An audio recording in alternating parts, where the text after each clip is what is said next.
Hello bookworms! Today I'm going to be sharing a list of authors that I need to try. So these are all authors where I have not read a single one of their books, but I really want to give them a chance. There are some of them, actually most of them, have a pretty long backlist. So they're authors that I've been kind of eyeing for a while and I need to just go for it. When I was making the list, it was kind of tough to narrow down. So I have a base list of 10 authors that are my top 10 that I want to try. And then I have a little side list of honorable mentions that has 9 other authors that I want to try. Let's just get into it. So first on my list is Lisa Jewell. I'm kind of shocked that I never read a Lisa Jewell book before because she does have a lot of thrillers that she has published, but I feel like she's been on my mind a lot lately because her book, None of This Is True, has been all over my Instagram feed since before it was even published. And now that it has been published, I feel like I just continue to hear people raving about it. So I really want to give that one a shot. And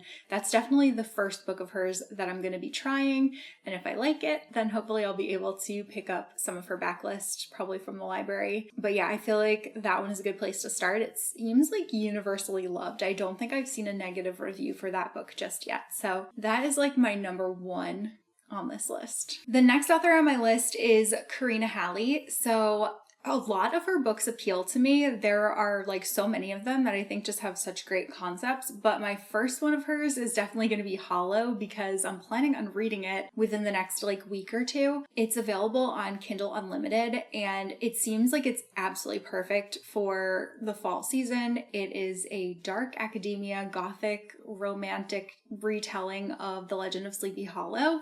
So really, really excited for this one. Really love the cover. I think it is so gorgeous and I'm really hoping that I'll love it because I will definitely buy a physical copy. The second one I think is coming out at the end of the month, so you don't even have to wait that long to read both of them. And the second one is called Legend, so I think it is also Legend of Sleepy Hollow, but again, haven't really looked into the second one yet. I just want to read the first one first. I also have A Ship of Bones and Teeth, and this one is a dark Little Mermaid retelling, which also sounds totally up my alley. And then I also have The Royals Next Door, and this one is more of a lighter romance read. It's a royals with a bodyguard kind of romance. So she has a pretty large backlist and a really wide variety of topics and genres to choose from. I do really like that they are all mostly romance. I am curious how a dark romance is going to go for me. I'm not sure if I've ever really read one before, but I'm hopeful that I'll like it because her concepts just sound so good. So if I like that, who knows, I could end up going and binging a whole lot of her books. Next on my list is Ruth Ware. So she is another super popular thriller author that I have never read before, which is kind of surprising because I feel like BookTube went through a whole Ruth Ware phase. It all started with The Girl in Cabin 10, I think. I feel like that was huge, and then there were a lot of people that were all over her releases every time that they came out. But for some reason I just never got around to reading one of her books. But there are a bunch of them that sound good. I think the one I want to try first is One by One, which is more of a wintry read. But if I pick up something sooner, then I might go for The It Girl, which is, I think, a dark academia thriller. So that definitely would feed my recent obsession. And then I also think The Death of Mrs. Westaway, which has gothic vibes, and The Turn of the Key both sound really good as well. I'm also The Turn of the Screw. I think it's actually inspired by The Turn of the Screw, which I did read because it was one of the books that Desmond always referenced in Lost. But yeah, so that one also definitely appeals to me. Number 4 on my list is Nora Roberts. So one of the books on my 12 books to read in 2023 list was Blue Dahlia by Nora Roberts, and I haven't gotten to it yet, but I only have 3 books left on that list to complete, and I'm so determined to actually finish that list because I've never done it before. I always read about half of them, and this year I've already read more than I ever do, so I feel obligated to finish it out. This one is the first book in the Garden trilogy, and I do have the 2 next books in the series too if I like the first one, but Nora Roberts has probably the biggest backlist of any author on this list, and she also writes under the name J.D. Robb. Haven't read any of those books either, but those ones are more suspense and thriller, and Nora Roberts are more romance, and some of them have a fantastical kind of spin to them. I do believe that there might be fairies or something in the one that I want to read, so very much looking forward to that. I'm really hoping that I will end up loving her books. I feel like she is a best-selling author for a reason. I'm hopeful that her books will work for me. Next on my list is Chloe Gong. So I think I have every book that Chloe Gong has published so far, and I have not yet read any of them. I really need to do so. I decided though that I want to start with Fat Lady Fortune. My friend Alexa told me that this one is basically like Spy Family, but in 1930s Shanghai. So that sounds pretty entertaining. I think that the characters in this one are supposed to be pretty lovable. And it is a duology, though there are 2 short stories that take place between the first and second novel. And I think that you have to read those in order to read the second book. So this is potentially one that I could read and finish because I do love completing a series. So yeah, this is definitely going to be where I start. I'm also kind of interested in Immortal Longings, even though that one has gotten probably the least favorable reviews of any of her books that I've seen, but that one is her adult debut book and there's like a game element to it and that does sound really fun. So that's a contender too, but I think I will start with Foul Lady Fortune. Next on my list is Elsie Silver. Elsie is probably my most recent addition to this list, but I am so excited to get reading her Chestnut Spring series. I actually have the first 4 books and I have the 5th book pre-ordered despite having never read any of them. I do feel like I've been catching up on all of like my go-to romance authors and I do need a new one that I can get invested in so that I have some more books for when I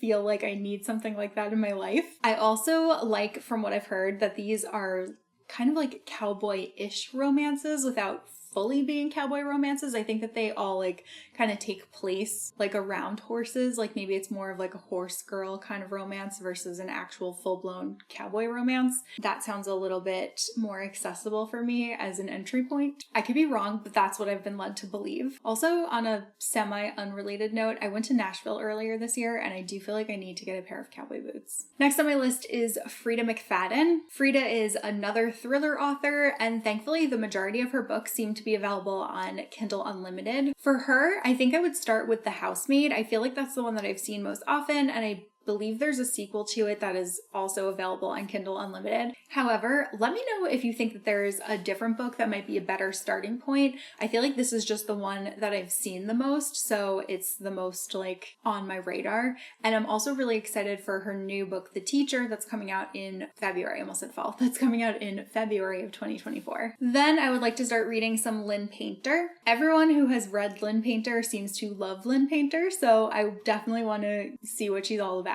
She writes both adult romance and YA contemporary romance. However, I think that I do want to start with her adult romance. The first book in her companion series is Mr. Wrong Number, and I remember thinking that the premise sounded pretty intriguing when I first heard about it, but then it just like completely fell off my radar and I ended up never picking up a copy, but then I somehow ended up with a copy of The Love Wager, which is the second book in the companion series. So while I would absolutely love to take another book off of my TBR, I do feel like I could not in good conscience read this book before Mr. Wrong Number because I just cannot do things out of order. And as for her YA, I think that Better Than the Movies also sounds pretty good. Next on my list is J. Bree. So I know that everybody always talks about her romantasy series, The Bonds That Tie. However, I would like to start with the Mortal Fate series, with the first book being The Crown of Oaths and Curses. However, it is really long. There are actually 2 prequel novellas that take place before this book that you are supposed to read before reading the first book. One is based on each of the main characters, so you kind of get to know them in those prequel novellas.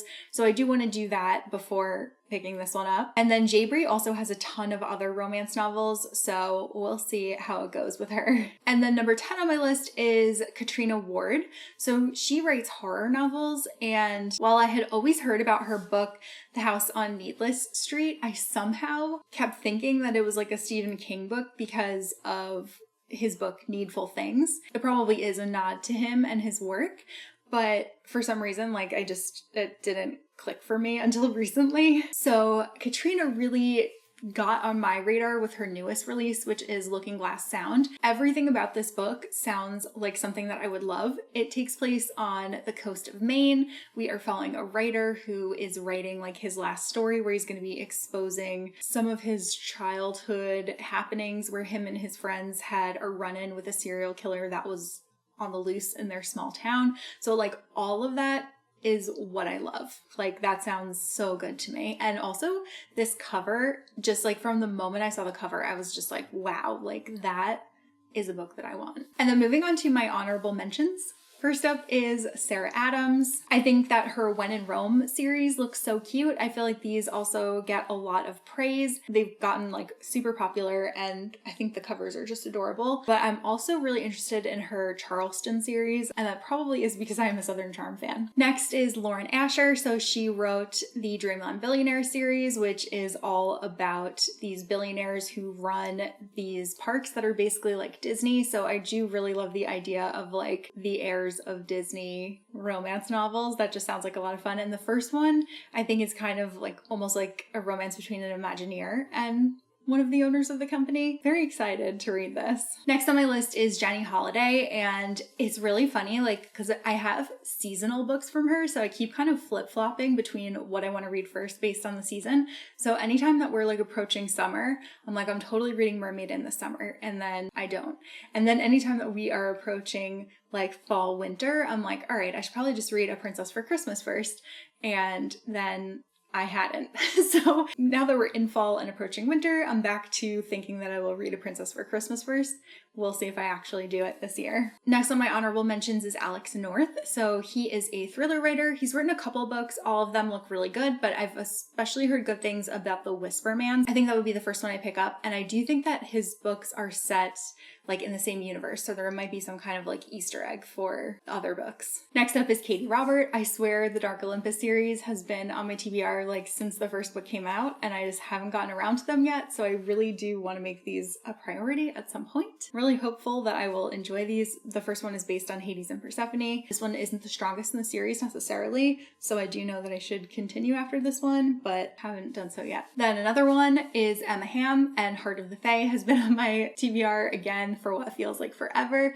She also has like a ton of romantasy series that are available on Kindle Unlimited. So again, really hoping that I will one day read one of her books and then, you know, read the rest of them. I've also recently been recommended Megan Quinn. I feel like her books always show up when I am browsing other books on the internet, particularly The Runaway Groomsman, and I do really like the cover for it. I think the color scheme is like super pretty, so I do want to check this one out. It seems to have really great reviews. And that is everyone that I'm going to talk about in this video today. So let me know if there are any that I should prioritize, or let me know if you think that there's like a different book that should be my entry point for any of these authors, because I obviously haven't read them, so I don't know. But those are the books that I think that I'm going to start with for them. So that is all that I have for this video. Let me know an author that you have not yet read that is like your number one priority that you want to try, maybe even before the end of the year. And that's all that I have for this video, so I will see you guys soon in a new one.